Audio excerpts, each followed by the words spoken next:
Right. Magpapaandar po tayo ngayon ng 61.5 na engine, puso.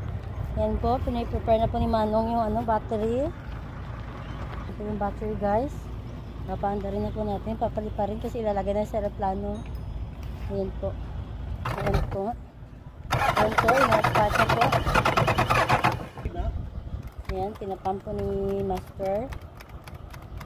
61.5 compressor type. Ito yung mga maturanso natin, pinapaandar po nila.